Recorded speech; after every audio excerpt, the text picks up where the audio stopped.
أعوذ بالله السميع العليم من الشيطان الرجيم. بسم الله الرحمن الرحيم. الحمد لله رب العالمين وبه نستعين والصلاة والسلام على أشرف الأنبياء والمرسلين وعلى آله وصحبه أجمعين. أما بعد. Alhamdulillah, syukur kita kehadrat ilahi kerana dengan izin dan limpah kurnianya dapat lagi kita diizinkan oleh Allah Subhanahu wa taala untuk kita sama-sama berada dalam majlis ilmu pada pagi yang berbahagia ini. Mudah-mudahan kita semua diberkati oleh Allah Subhanahu wa taala insya-Allah. Tuan-tuan dan puan-puan sedang pendengar, hadirin yang dirahmati oleh Allah Subhanahu wa taala sekalian. Alhamdulillah, pada hari ini kita akan meneruskan pengajian kitab Syama'il Muhammadiyah karangan Imam At-Tirmizi rahimahullah, yang mana kita akan membicarakan kitab ini pada bab yang kelima, iaitulah bab ma jaa fi syaibi Rasulullah sallallahu alaihi wasallam, yang membicarakan berkaitan dengan uban baginda Nabi sallallahu alaihi wasallam. Tuan-tuan dan puan-puan sidang pendengar dirahmati oleh Allah Subhanahu wa taala sekalian. Walaupun dalam kita katakan tempoh kawalan pergerakan PKP yang dikenakan kepada kita berlanjutan ditambah selama 14 hari. Jadi kita teruskan juga pengajian perlis mengaji ini, yang mana mudah-mudahan dalam tempoh kawalan pergerakan ini dapat juga, khususnya kita negeri Perlis ini, amnya kita di Malaysia ini, seterusnya kita di seluruh dunia ini, untuk menambahkan sedikit sebanyak ilmu berkaitan dengan agama, ilmu berkaitan dengan akhlak, ilmu berkaitan dengan akidah, ilmu berkaitan dengan fiqh, dan apa saja ilmu yang ada yang mungkin disampaikan oleh para asatizah. Mudah-mudahan ianya memberi manfaat kepada kita semua dalam tempoh ini. Dan walaupun kita berada di rumah, walaupun kita berada dalam apa juga keadaan sekalipun, ingatlah tuan-tuan dan puan-puan sidang pendengar dirahmati oleh Allah Subhanahu wa taala sekalian, bahawasanya baginda Nabi sallallahu alaihi wasallam tidaklah pernah mengajar kita untuk berputus asa, kerana apa yang terkandung dalam hadis Nabi sallallahu alaihi wasallam, atau kama qala, Nabi sallallahu alaihi wasallam berpesan, memang kiamat ni tuan-tuan akan sampai. So menunjukkan bukan saja pasal kiamat, mati pun bila-bila saja akan terjadinya kematian. Bahkan dalam hadis itu Nabi sebut bila-bila saja kiamat itu akan datang, esok pun kiamat itu akan datang. Maka kalaulah hari ini dekat tangan individu, tangan satu orang itu adanya anak benih, adanya sesuatu yang boleh ditanam, tanamlah. Kita usaha, kita lakukan kerja kita, maka Allah lakukan kerja Allah. Walaupun esok itu kiamat akan datang, maka kita hari ini jangan putus asa, jangan putus harap kepada Allah Subhanahu wa taala. Tuan-tuan dan puan-puan sidang pendengar dirahmati oleh Allah Subhanahu wa taala sekalian. Untuk pada pagi ini, saya mulakan hadis yang pertama daripada Qatadah, satu orang tabi'in, ketika mana dia bertanya kepada Sayyidina Anas bin Malik berkaitan dengan uban baginda Nabi sallallahu alaihi wasallam.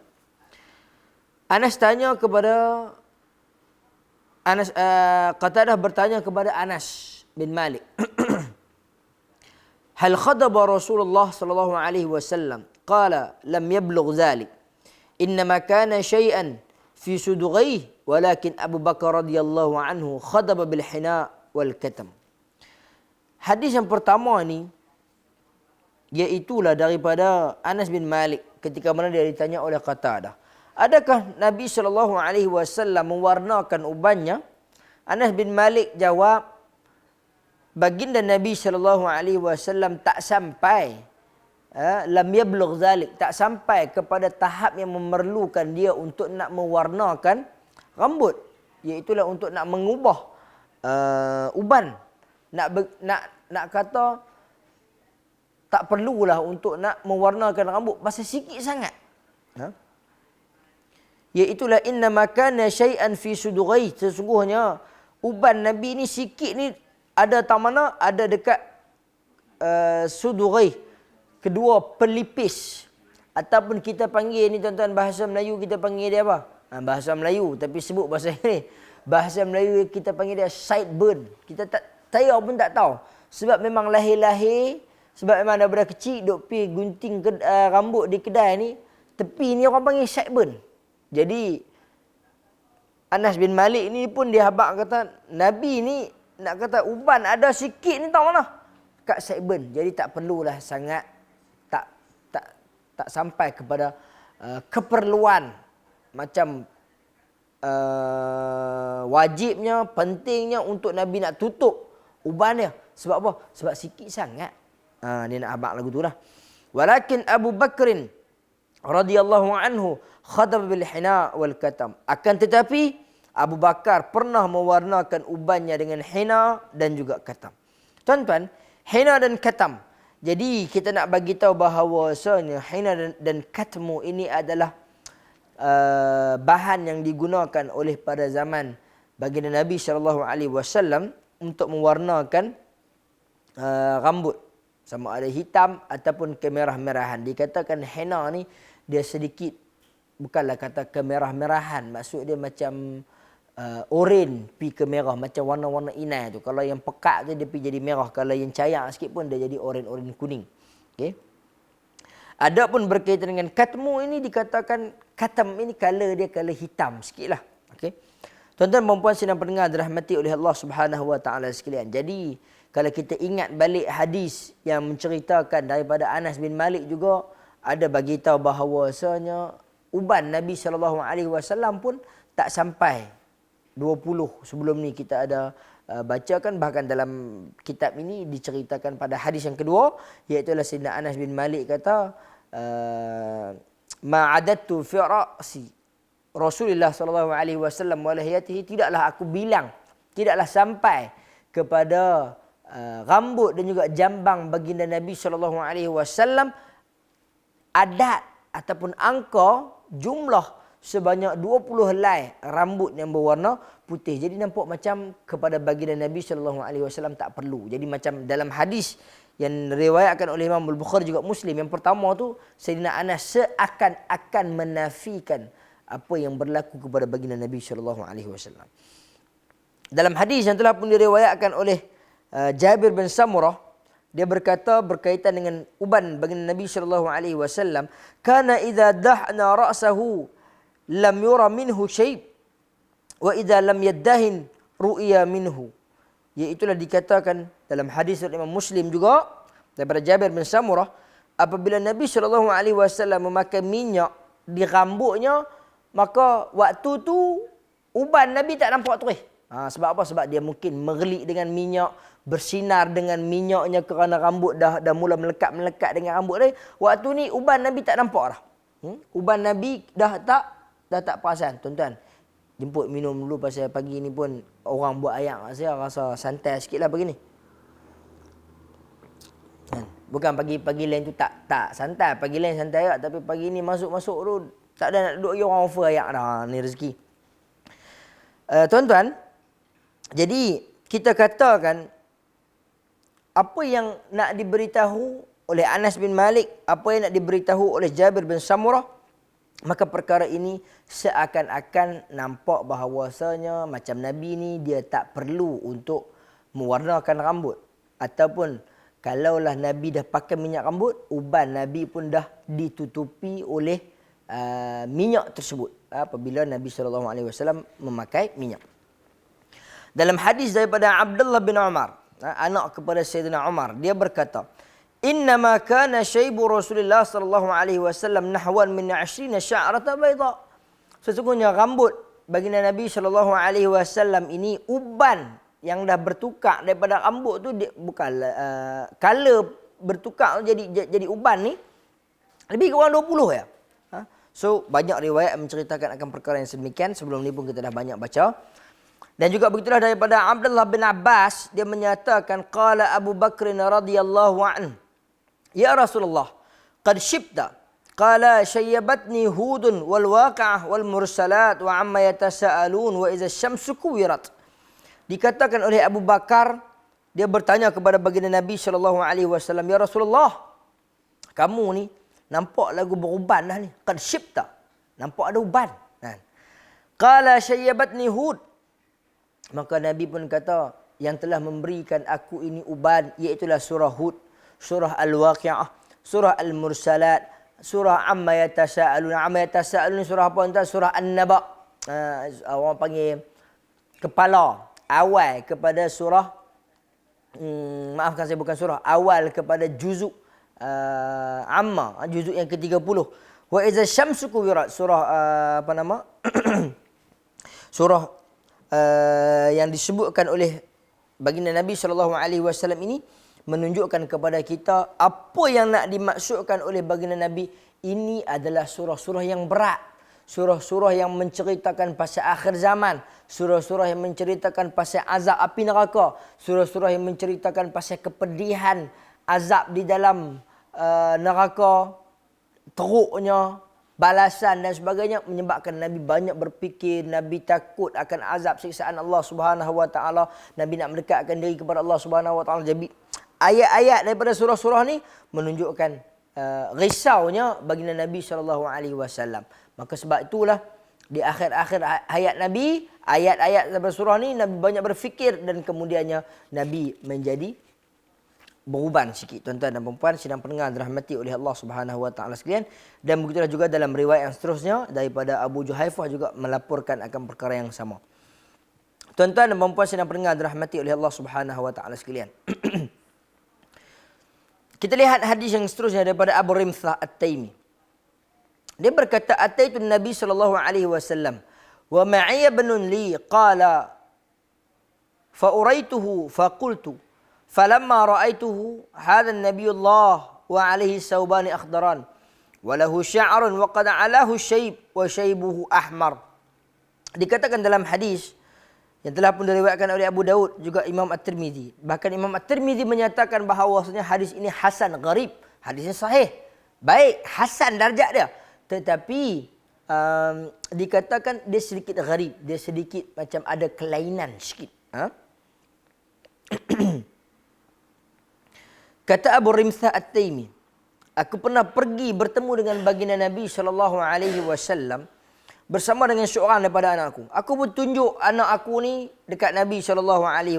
Aku tunjuk Rasulullah kepada anak aku. Beritahu, ni, wahai anakku, ini adalah Rasulullah SAW. Bila aku nampak dia, aku beritahu macam tu. Hadha Nabiullah wa alaihi saubani akhdaran. Dan ketika itu Nabi Allah ini, Muhammad SAW ini, dia memakai dua helai pakaian yang berwarna hijau. Alaihi saubani akhdaran. Dan rambut baginda Nabi SAW sudah pun beruban dan dikatakan nampak macam sedikit berwarna merah. Tuan-tuan. Jadi kita nampak macam uban Nabi ni dia color merah sikit. Jadi hadis inilah yang dikatakan oleh Abu Rimthah bahawa Nabi SAW ni ada sedikit uban dia dan uban dia color merah. Tuan-tuan, kalau kita ingat balik peristiwa ataupun yang diceritakan oleh mungkin para asatizah yang banyak, kita nampak Nabi SAW memang menyuruh para sahabat untuk mengenakan rambut mereka dengan sesuatu, untuk mewarnakan rambut mereka dengan sesuatu. Kerana apa? Kerana benda ini memang perkara yang bertentangan dengan orang Yahudi. Ketika mana Nabi datang dalam Fathu Makkah, pembukaan kota Makkah, Nabi sampai dan Nabi perhatikan kepala Abi Quhafah. Abi Quhafah ni bapa kepada Sayyidina Abu Bakar As-Siddiq radhiyallahu an. Sebab tu nama Sayyidina Abu Bakar adalah Abdullah bin Abi Quhafah. Abdullah ni nama Abu Bakar. Abi Quhafah tu bapa dia, gelaran. Orang bagi kepada ayah Sayyidina Abu Bakar. Maka Abi Quhafah ni bila berada di Mekah ketika itu, Nabi SAW datang pada waktu pembukaan kota Mekah, kan? Dikatakan Nabi panggil salah seorang daripada anak-anak Abi Quhafah ni, iaitu Abu Bakar dan juga mungkin dengan adik-beradik dia yang lain, bawalah ataupun carilah sesiapa ni, tolong bawa Sa'ad pergi kat bini dia. So nak bagi tahu bahawasanya bapa kepada Sayyidina Abu Bakar ni pun walaupun tua tetapi bini ada lebih daripada satu. Bawa pi dekat salah seorang daripada bini dia dan bubuhlah sedikit warna pada rambutnya. Sebab rambut ni Nabi kata dah macam dengan kapah, nak bagi tahu kata putih. Jadi Nabi perintahkan sedikit untuk bubuh color dalam riwayat tersebut. Dan dalam hadis yang terakhir dalam bab ini daripada Simak bin Harb, dia bertanya kepada Jabir bin Samurah, akana fi ra'si Rasulullah sallallahu alaihi wasallam syai'? Adakah dekat kepala baginda Nabi sallallahu alaihi wasallam ni ada sedikit uban? Maka Jabir kemudian menjawab, lam yakun fi ra'si Rasulullah sallallahu alaihi wasallam syai'un illa sya'arat bi mafriq ra'sih idza dahana wa arahunna duhna. Ada sikit dekat rambut baginda Nabi sallallahu alaihi wasallam yang mana berada pada belahan rambut bahagian tepi ni. Dan bila mana Nabi pakai minyak, maka rambut itu akan tertutup dengan minyak tersebut. Jadi menunjuk uban tersebut akan ditutupi oleh minyak tersebut. Jadi tuan-tuan, apa yang kita nak bagi tahu, iaitulah kalau kita nak cerita pasal uban baginda Nabi SAW, sudah tentu uban Nabi ni dalam riwayat yang kuat, banyak penceritaannya adalah berada di bahagian tepi.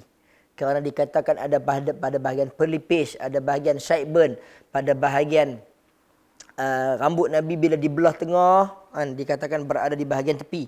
Dan ada juga riwayat menceritakan sikit pada bahagian janggut lehyah Nabi SAW. Maka itulah uban baginda Nabi SAW. Dan kita nak lihat pasal bab mewarnakan secara khusus ini, iaitulah daripada Abu Rimsah, ataitun Nabi SAW, dalam hadis yang telah pun kita sebut sebelum ni, yang mana dia datang dan dia bawa anak dia dan dia beritahu dekat anak dia, ini adalah Nabi SAW. Kemudian dia pun berkata, dan aku melihat rambut Nabi ni dia berwarna merah sikit. Jadi tuan-tuan, seperti apa yang kita boleh ingat tadi ni, macam awal-awal dalam bab kita bercerita pasal uban, maka seakan-akan ada penafian. Kita kena gabung bab ni, bab uban dan juga bab mewarnakan rambut ni, kita boleh gabung hadis-hadis dia supaya kita faham.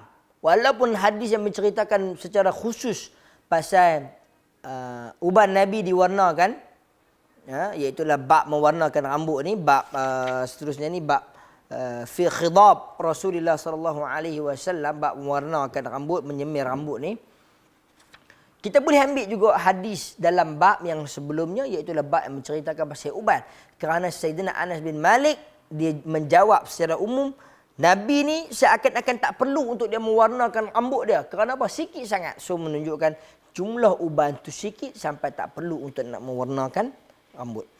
Dan dalam hadis yang seterusnya daripada Jahmalah, isteri kepada Bishr bin Khusasiyah, dia berkata, ana ra'aitu Rasulullah sallallahu alaihi wasallam yakhruj min baitihi yanfudu ra'sahu wa qad ightashala wa bi ra'sihi rad'un min hina' atau qala rad'un syakka fi hadha asy-syaikh, iaitu dikatakan dalam riwayat ni, aku melihat Rasulullah sallallahu alaihi wasallam keluar daripada rumahnya dan Nabi sallallahu alaihi wasallam sedang mengeringkan rambutnya selepas daripada dia mandi. Dan kepala Nabi ketika itu aku nampak macam ada sedikit daun-daun yang dikatakan digunakan untuk nak memberikan warna, yakni henna ataupun katam ini, seperti mana yang berlaku dekat kita lah tuan-tuan. Sebut aja daun inai, maka semua orang tahu bahawasanya satu orang ni dia nak bagi warna merah ataupun oren-oren merah kepada rambut dia. Tuan-tuan dan puan-puan sidang pendengar dirahmati oleh Allah Subhanahu wa taala sekalian. Dalam hadis daripada Anas bin Malik juga yang telah pun diriwayatkan, ada juga menceritakan bahawasanya rambut Nabi sallallahu alaihi wasallam ini diwarnakan, iaitu raaitu sya'ra Rasulullah sallallahu alaihi wasallam makhduban, iaitu aku melihat rambut Nabi diwarnakan dengan hina ataupun katam. Bahkan dalam hadis yang telah pun diriwayatkan oleh Abdullah bin Muhammad bin Aqil, ra'aitu sya'ru Rasulullah sallallahu alaihi wasallam 'inda Anas bin Malik makhduban. Aku melihat rambut Nabi sallallahu alaihi wasallam yang berada pada Sayyidina Anas dan ianya telah pun diwarnakan. Rambut ini memang dah berwarna dan dikatakan para ulama ada macam syah sikit, ada sedikit ragu-ragu tentang kandungan hadis ini, kerana Rasulullah SAW tidak mewarnakan uban. Adapun Anas dikatakan dalam riwayat ini dia yang memberikan sedikit warna pada uban baginda Nabi SAW, kerana dikatakan apabila rambut ni dah diberikan sedikit warna, dia macam akan lebih tahan. Ini pandangan yang dikeluarkan oleh antara ulama, bahkan antara yang menyatakan bahawasanya dalam kalau peringkat awal yang kita tengok hadis daripada Anas tadi, macam Anas sendiri yang kata bahawasanya Nabi SAW ni seakan-akan dia tak perlu untuk nak mewarnakan rambut baginda. Wallahu ta'ala alam. Baik. Tuan-tuan dan puan-puan sidang pendengar dirahmati oleh Allah Subhanahu wa taala sekalian. Jadi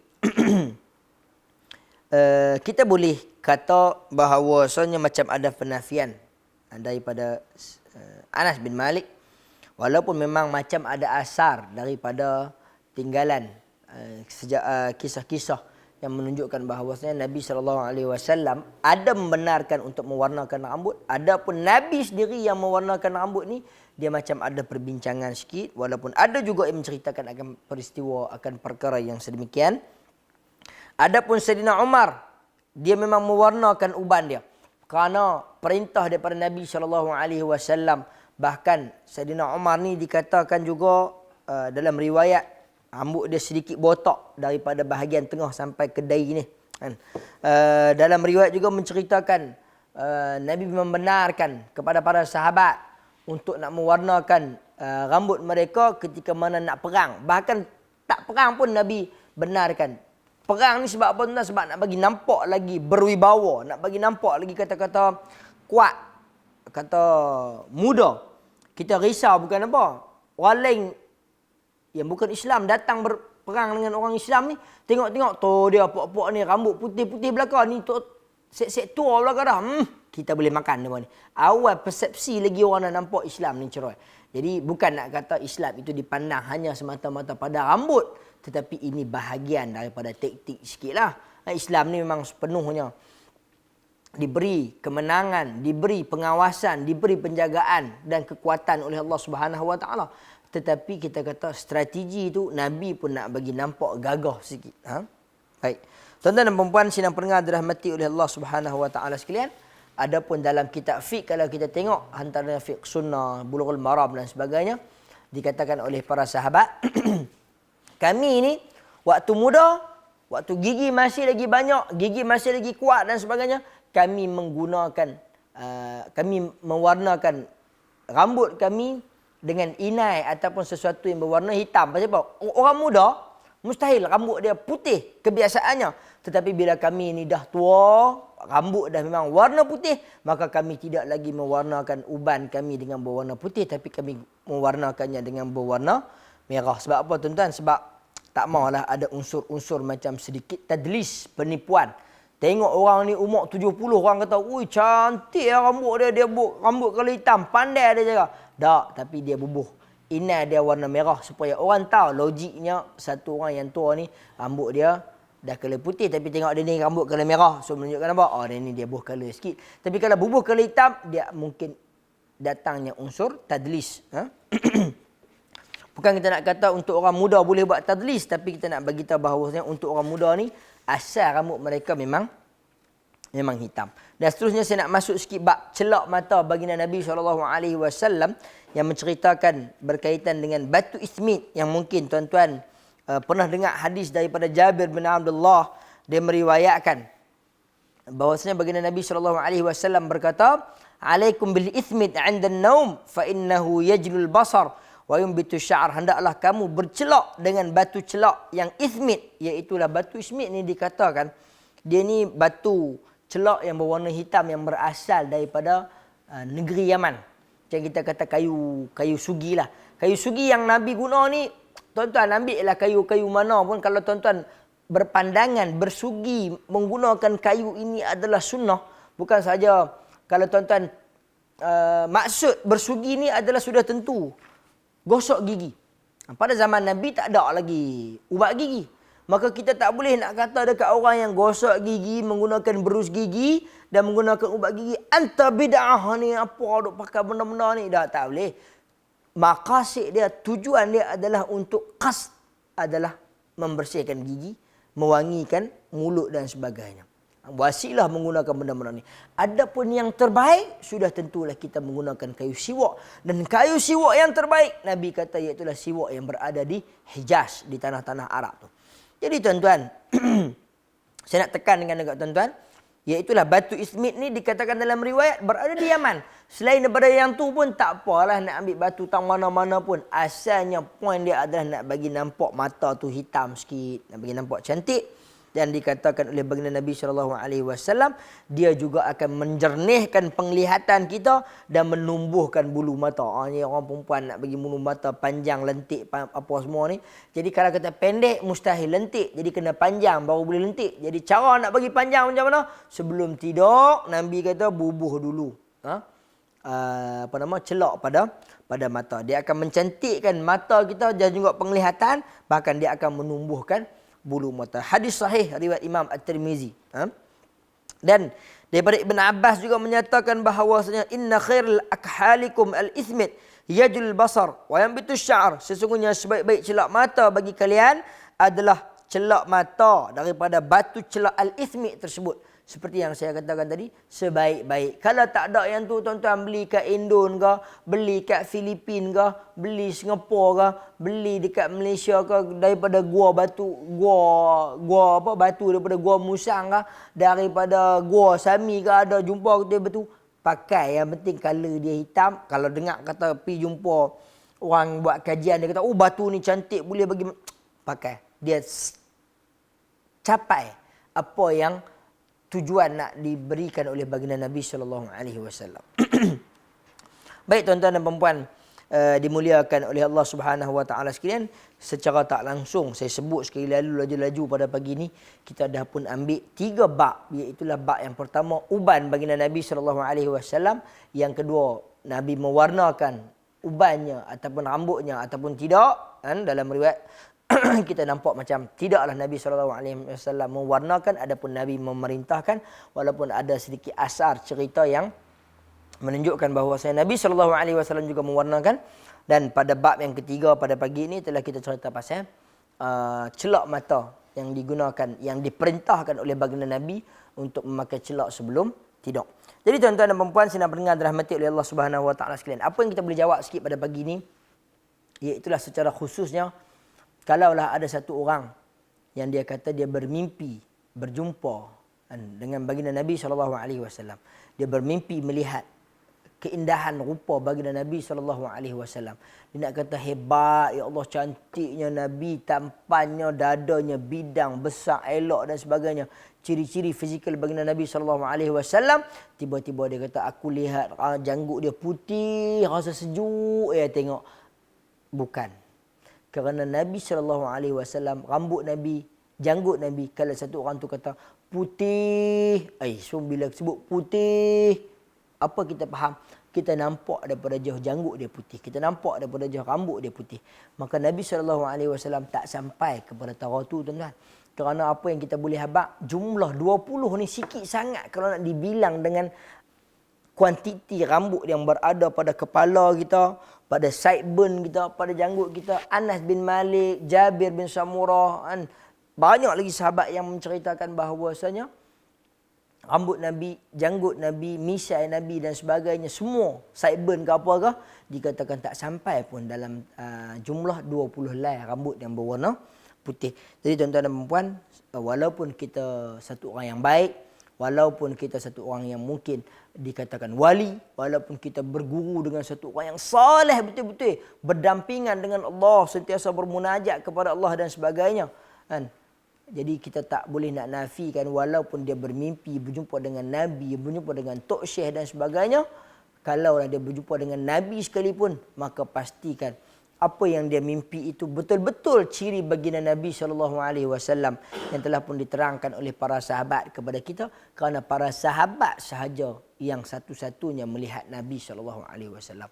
Hatta selepas daripada generasi para sahabat, tabi'in pun mereka tak tahu, mereka bertanya kepada para sahabat. Ini kan pula kita yang hanya tak pernah amalan, mungkin soleh, tak soleh, toleh dan sebagainya. Tiba-tiba kita nak mendakwa kita melihat Nabi. Bukan nak menafikan, secara jelas Nabi sebut, siapa yang melihat aku di dalam mimpi, maka dia memang melihat aku. Cuma kenalah tepat dengan ciri-ciri yang diceritakan oleh para sahabat radhiyallahu anhum ajma'in. Tuan-tuan dan puan-puan sidang pendengar dirahmati oleh Allah Subhanahu wa taala sekalian. Kemarin saya pun tak ada nak tengok jumlah yang betul ke apa ke. Tapi saya teringat semalam sebelum nak tidur sampai, dan saya pun dah sebut dalam satu grup, walaupun yang mesej ni dalam bergrup-grup, tapi saya mesej dalam satu grup sebab saya yakin grup tu grup member-member saya, mereka faham. Tapi kalau grup yang ni orang tak faham, grup yang ni jadi malah kita nak cerita panjang dan sebagainya berkaitan dengan ayat daripada surah Al-Ahzab. Ini saya nak terang sikit. Ayat daripada surah Al-Ahzab. Surah Al-Ahzab ni surah yang ke-33. Ayat yang ke berapa tuan-tuan? Ayat yang ke-33. Kemarin pula angka kematian ke apa ke yang dia kata 333 ke apa ke, ataupun bukan angka kematian, angka yang dah tersebarnya wabak ini dalam Malaysia, terkena kepada individu yang positif ni 3,333. Tuan-tuan, dia cukup mau dengan angka 3 ni. Tuan-tuan tahu siapa yang paling mau dengan angka 3? Yang paling mau dengan angka 3 ni sebenarnya saya mau ya. Berapa? Pasal saya anak nombor 3. Kan? Periksa paling tinggi pun dapat nombor 3 ya dulu. Kan? Lepas tu pula setiap jersey, baju bola saya semua nombor 3. Tak pernah lagi pakai nombor lain. Jadi nak abang tuan, saya pun minat nombor 3. Tapi nak abang tuan-tuan, tak ada kena-mengena sikit pun. Yang tu waqurna. Dan depa ni dia tengok perkataan waqurna, perkataan corona tu yang dia ambil. Wa itu dan, qur itu adalah duduk, na itu adalah kembali kepada isteri-isteri baginda Nabi. Dan duduklah di rumah, wahai isteri-isteri baginda Nabi, apabila nak menyucikan diri, iaitulah apabila datangnya period, haid ke apa ke. Nak beritahu ayat yang tu, kena pula kebetulan ayat tu macam suruh duduk di rumah wa corona. So bila tempoh corona kena duduk di rumah, kena bagi faham balik orang yang kena tangkap, orang yang duduk keluar ni. Apalah kena mengena ayat ni dengan COVID-19 ni tuan-tuan. Nak suruh duduk rumah, betul suruh duduk rumah. Tapi nak habaq kata ayat surah Al-Ahzab 33 dan sebagainya, Malaysia saja ke yang kena benda ni? Kan? Negara lain banyak lagi kena, yang mati mungkin puluh-puluh ribu. Tapi kita nak bagi tahu kena dengan Malaysia. Tak apalah, mungkin orang yang mengkaji nombor ni dia nampak signifikan, nombor tu cantik, dia berkenan, dia nak cerita, boleh cerita. Tapi nak bagi tahu ayat 33 surah Al-Ahzab, juga surah yang ke-33 ni tidak ada kena mengena dengan COVID-19 ni. Yang ni adalah angka secara kebetulan. Tapi bukannya Allah Subhanahu Wa Taala turun ke ayat Al-Quran ni untuk tengok angka, tapi ambillah ayat daripada benda tu. Iaitulah apa yang nak diberitahu, kalaulah berlakunya perceraian ke, kalaulah berlaku period ke apa ke suruhan, Allah Subhanahu Wa Taala suruh perintahkan orang-orang Islam tiru akhlak dan juga perangai isteri-isteri Nabi. Mereka ni duduk di dalam rumah. Bukan hanya tempoh COVID-19 ni saja duk guna ayat ni, lepas daripada ni tak guna dah ayat ni. Tu tak kena langsung. Jadi tuan-tuan, mudah-mudahan kita janganlah ambil secara literal, faham ke atas, faham seperti mana orang-orang yang tak apa nak faham pasal Al-Quran ni duk sebak-sebak benda-benda ni. Mudah-mudahan saya jawab sikit, saya cerita sikit pasal benda ni dekat tuan-tuan. Tuan-tuan bolehlah tolong sebar-sebar dalam grup-grup balik yang duk sebak pasal angka nombor 33 dan ayat yang ke-33. Kemarin wabak yang kena pun 3,333 dan sebagainya. Hari ni naik ayat tu, maka hari ni naik angka yang positif, maka kita dah tak boleh pakai dah ayat tu. Ini semua tidak ada kena-mengena. Mudah-mudahan tuan-tuan kita ambillah ilmu yang baik yang datang pada Allah Subhanahu Wa Taala, datang daripada baginda Nabi, datang daripada para sahabat yang sampaikan kepada kita. Mudah-mudahan kita termasuklah dalam kalangan orang-orang yang beriman kepada Allah juga Rasul juga hari kiamat kelak. Aqul qawli hadza wa astaghfirullahal azim li wa lakum wa billahi taufiq wal hidayah. Wassalamualaikum warahmatullahi wabarakatuh.